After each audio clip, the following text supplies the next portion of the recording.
In this video, I'll show you how to add a drop shadow to text in Adobe Illustrator. First, select the text using the Selection tool. Next, go to Effect, then Stylize, and choose Drop Shadow. In the Drop Shadow panel, turn on Preview so you can see the changes live. Choose the shadow color.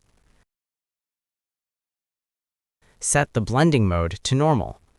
Adjust the opacity to control how strong the shadow appears. Use the X offset to move the shadow left or right. Use the Y offset to move the shadow up or down. Adjust the blur value to control how soft the shadow looks. You can also use the darkness slider. Once you're happy with the settings, click OK. Your text now has a drop shadow, and if you edit the text later, the shadow updates automatically.